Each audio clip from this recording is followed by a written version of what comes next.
shot in 4K ultra high definition. Your number one source for local news. WRAL News. Coverage you can count on. Looking at a much colder start this morning, our skies will become a bit clear, but after a warm weekend, we're going to see temperatures that feel much closer to January. Over 9 hours after a Go Raleigh bus was hit by a car, police are still looking for the person responsible. We'll show you the extent of the damage. And today, people will honor the lives of 2 people killed in a shooting in Apex. What you need to know about the vigil that is happening tonight. Plus, the 49ers are going to the Super Bowl. And the San Francisco 49ers defeated the Detroit Lions last night and will now face off against the Kansas City Chiefs in Super Bowl 58.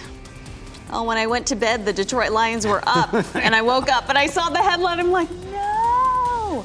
Look, I'm from Michigan, and I was only hoping for them. They've never gone to the Super Bowl. Right. They were so close. A little heartbreaking for them, but good for the San Francisco 49ers. I'm Renee Chu. I'm Jeff Hogan. America was behind them, you know, not just you. Everybody was pulling for you. And it was a tough way to go. And it ended late, so we'll get you caught up on all that action. Elizabeth Gardner, meantime, right now, waking up to a bit of chilly temperature here. Yeah, after a very interesting weekend with a lot of warm temperatures and some nice potential to be outside. We are back to January this morning. Our temperatures in the mid-40s. Our skies are starting to clear. There's still a little bit of cloud cover out there right now.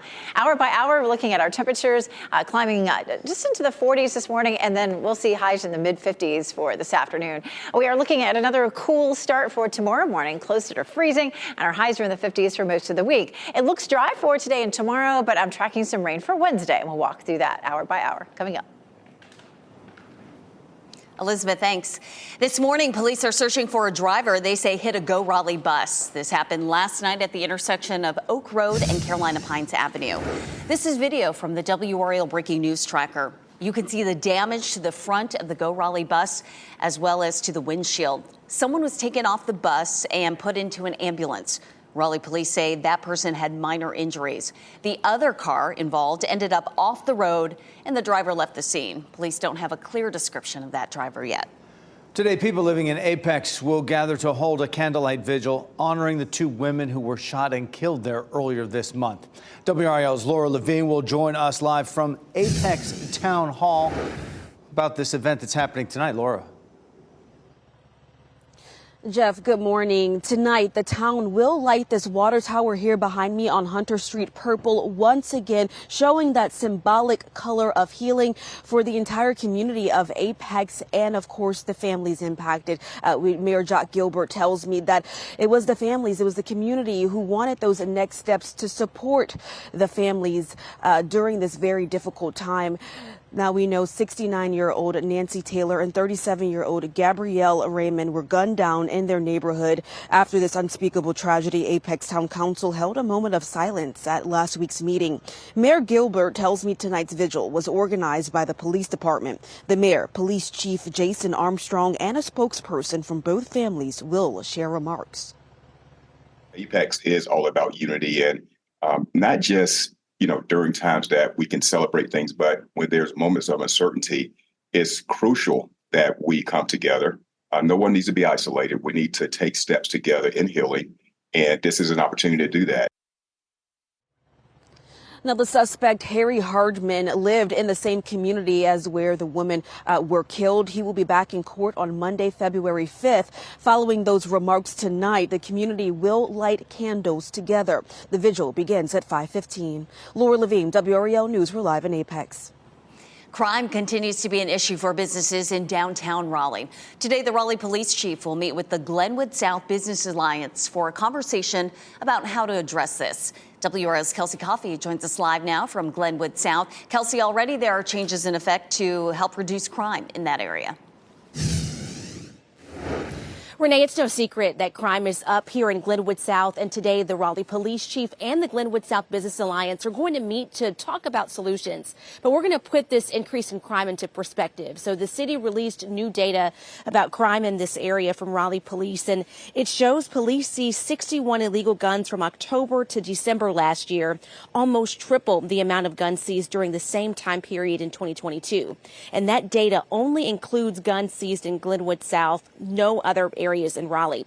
Raleigh Police Chief Estella Patterson will further break down these numbers today, and she's working with the Business Alliance to find new ways to prevent crime and increase safety measures. So we'll keep everyone updated on what comes out of this, but that meeting is close to the public. Kelsey Coffey, WRAL News, live in Raleigh. An investigation is underway after Clayton police say a person with a gunshot wound drove into a Wendy's parking lot. It's not clear where the shooting happened. Police say the person's injuries appeared to be non-life-threatening. One of the 4 teens killed in a Johnson County crash last week will be laid to rest today. A funeral is happening at the Bridge Church in Smithfield for Samaj Williams. A visitation was held yesterday for Williams at Sanders Funeral Home.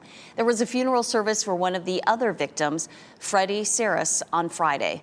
Freddie and Samaj died early Monday morning in a high-speed crash on I-95.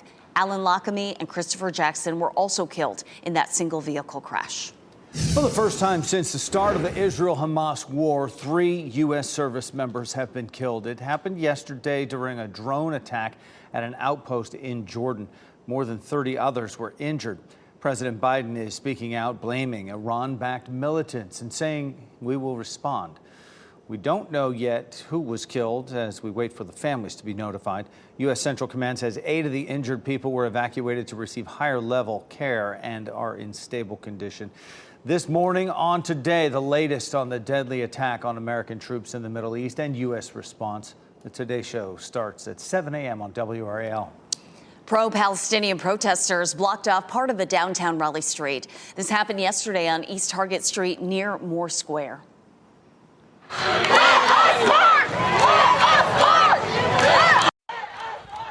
This led to an hour-long standstill on the road and a back and forth between Raleigh police and protesters. Police say in the past they've been given the protest route in advance so they know which streets to block, especially when there is a truck leading the march, such as in this case.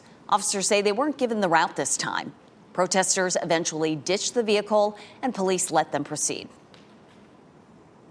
Nothing will stop us until this genocide stops. We are humans. We see humans being killed for no crime, for no reason. These are innocent humans, innocent civilians. Marchers call for an end to U.S. aid to Israel and U.S.-backed aggression on Yemen. The Southern Pines Police Department is asking for help identifying the people they say are breaking into and stealing cars. Police say the break-ins happened in Mid-South and Arboretum neighborhoods Saturday night. They're asking anyone who may have any security footage of the suspects to contact police. Investigators want to remind people to lock their cars and not leave the keys in them. A Chatham County woman is facing 10 counts of animal cruelty after 44 dogs were seized from her property. 6 of the dogs were found dead. This happened at a home on Oakley Church Road in Bear Creek Thursday. Deputies say someone called the sheriff's office concerned about the animals' well-being. When deputies got there, they say they heard distressing sounds coming from a number of the dogs. The 38 surviving dogs are receiving care from veterinarians at the Chatham County Sheriff's Office Animal Resource Center. Alicia Culberson is scheduled to appear in court Wednesday. Part of I-40 in Johnston County will be closed tonight and tomorrow night as I-40 west at US 70 will close as well for several hours so crews can work on a bridge there. That road will close starting at 10 tonight and will reopen at 5 a.m. Drivers will take a detour at exit 312 as needed. This work is part of the project to complete 540. The matchup for Super Bowl 58 in Las Vegas is now set, and the teams may seem familiar. The Kansas City Chiefs will take on the San Francisco 49ers in a rematch of the 2020 Super Bowl game. The Chiefs took down the top-seeded Baltimore Ravens 17-10 in the AFC Championship game. The defending champs will go to their 4th Super Bowl in the last 5 years. Over in the NFC, the San Francisco 49ers managed a comeback to outlast the Detroit Lions 34-31 to win the NFC Championship game. It's the 49ers' second trip to the big game in the last 5 years. Super Bowl will be played on Sunday, February 11th. Coming up on 440 right now on your Monday, and a warning from the U.S. government for people planning a trip to the Bahamas. Why officials are urging travelers to use caution. Plus, Republican presidential candidate Nikki Haley is sharing her experience about her house being the target of a swatting, the trend that police have noticed when it comes to this kind of dangerous prank.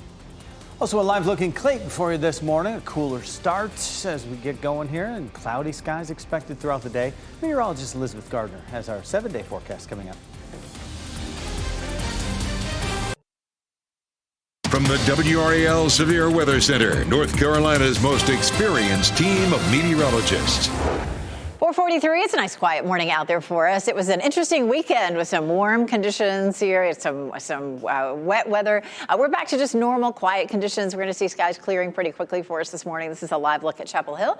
Our temperatures are back into the 40s, and we'll see even colder temperatures for the next several mornings. We'll walk through that coming up. 43 in Lewisburg, 46 Fayetteville, 47 in Tarboro, 46 in Irwin, 47 in Goldsboro, Rocky Mount, and Wilson. So it doesn't feel too bad out there. Nice hefty jacket should feel good. We'll keep it in the 40s this morning. We'll climb into the mid-50s this afternoon, which is pretty close to normal. Pretty comfortable for exercise, actually. You know, if you're going to be, really getting your heart rate up, that 55 degrees doesn't feel too bad. Our next chance of rain comes Wednesday. I'll show you the timeline for that coming up. I'm Brett Neese, live in the WRAL breaking news tracker in Harnett County this morning, where I-95 northbound completely shut down, all due to a crash that happened just before 3 a.m. You can see some of the work that's happening behind me right now. It has to do with a tractor trailer. I'm going to step behind the camera and show you a little bit of what's going on here. It has to do with this tractor trailer here. Somehow it hit the median. This is one of those construction zones. The truck that you see there at the front of the trailer is a new truck. A different truck was already towed away. They're loading that trailer up on that new truck so they can get it out of here. But I-95 North completely shut down here near Long Branch Road in the Dunn area. Just take a look at the massive backups that they have forming right now here on I-95 North. These will be here for at least the next half hour or so. They're trying to open this road by about 5 a.m., but it looks like it's going to be here for a little bit longer than that. Try using US 301 through Dunn as an alternate route. Live in Harnett County, Brett Neese, WRAL News. 2 Palm Bay, Florida police officers are recovering this morning after a shooting killed 2 people, including the man police say was shooting at them.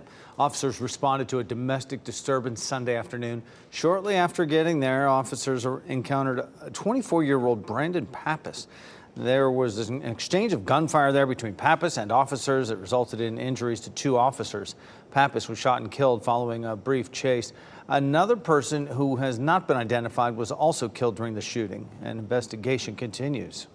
An important travel alert this morning. After a series of murders in the capital city of the Bahamas, the U.S. State Department is increasing its advisory level for U.S. travelers. The U.S. Embassy in Nassau posted a security alert that Americans might be victimized by gang violence there.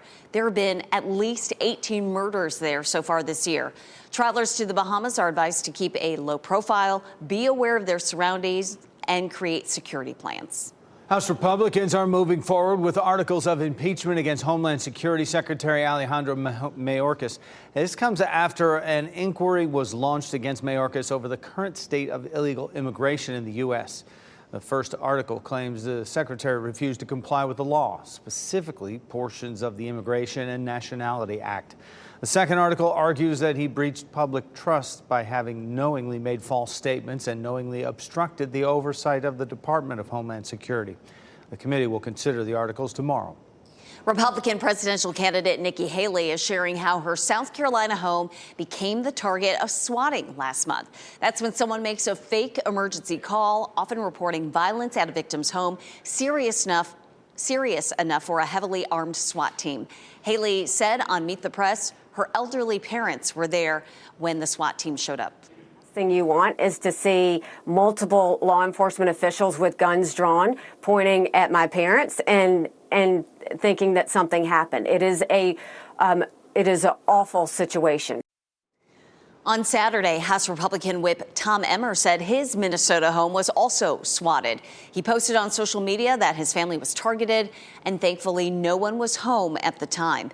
Authorities say more and more it is people in public service who are the targets. JetBlue Airways might be backing out of a deal to acquire Spirit Airlines. Friday, JetBlue said it might reverse out of a $3.8 billion acquisition of Spirit Airlines after a federal judge blocked the deal. The announcement came just a week after JetBlue and Spirit said they would appeal the decision.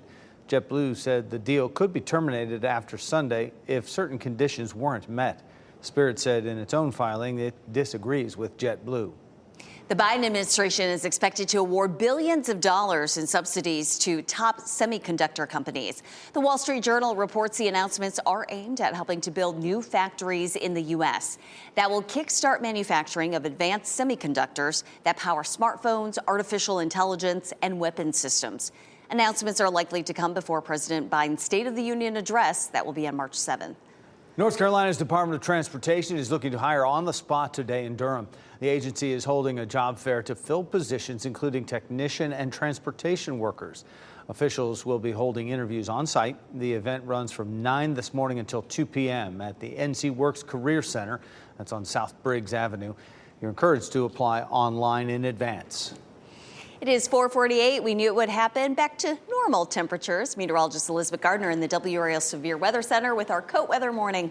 Yeah, I wonder how the daffodils feel this morning and tomorrow morning in particular when it gets a little bit colder. It was amazing with that warmth that we saw over the weekend. A lot of the bulbs really started to pop up, daffodils, crocuses, all over the place. This is a live look at downtown Durham. We're looking at the cloud cover that we had roll through late yesterday afternoon, beginning to dissipate at this point. Our temperature is 46. We're going to hold it in the 40s this morning and then into the 50s by the time we get to lunchtime. This is a look at temperatures across our area. 41 in Roxborough and in Southern Pines, 46 in Fayetteville, 45 in Clinton, 44 Goldsboro, 47 in Rocky Mount. So most of us are sitting in the mid 40s right now, which is anywhere from as little as 5 to as much as 25 degrees colder than it was this time yesterday. So big changes after a very warm start to the day yesterday. We take a look at our winds. Winds are now coming out of the north and northwest at about 5 to 10 miles per hour. No gusts showing up, but when I walked in the door this morning, you could feel that wind. It's not going to be any sort of dangerous wind chill, obviously, with these warmer temperatures.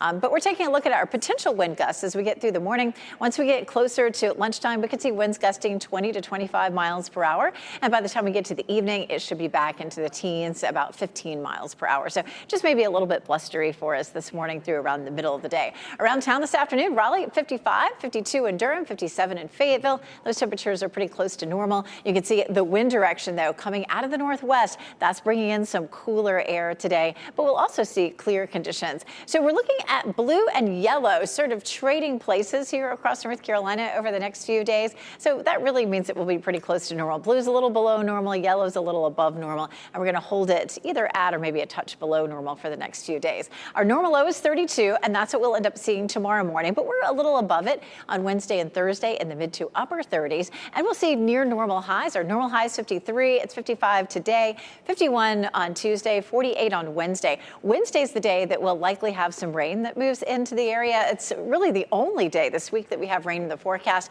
and it looks too warm around that day for any of that to be frozen. Warmest day of the week on Friday. Not a bad way to kick off the weekend with that high of around 60. Sure is. Thanks, Elizabeth. A college student in our area is working to prevent overdoses on campus. We'll tell you about the fundraiser they created aimed at helping to provide free Narcan to students. Plus, USA Hockey is working to make the sport safer for younger players. The new requirement for anyone under 18.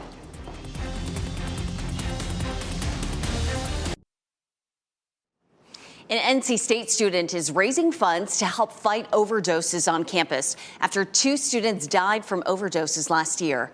Alyssa Price is a sophomore. She says she lost 2 friends to overdoses and wanted to do something to help save others. That's why she's raising funds to provide Narcan, a medicine that reverses opioid overdose, free to students. The university has increased resources after last year's tragedies. Price says this is one area she felt she could do more. They created a bunch of preventative measures last year, but we did not have the part that was what if it happened. And so this is what if it happened, and it's a primary response before the first responders come. NC State Prevention Services does provide free Narcan kits to any campus community member if requested. The university says it's distributed 744 kits over the last 2 years. USA Hockey is now requiring neck protection for all players under the age of 18. This comes after a professional player in England died after an opposing player's skate blade cut his neck during a game. The new rule requiring neck laceration protection will be enforced in games and practices and for on-ice officials. This replaces a long-standing recommendation for neck laceration protection. It'll be mandated now, as well as cut-resistant socks, sleeves, and undergarments. The new rule takes effect in August. Part of an interstate was shut down after a trailer carrying zoo animals caught on fire in Indiana over the weekend. The Grant County Sheriff's Office shared these pictures on social media. It shows the officers with the animals, which included camels and zebras. Officials say the animals were from a circus in Fort Wayne. All of the animals were rescued safely, and officers even gave them some hay to snack on.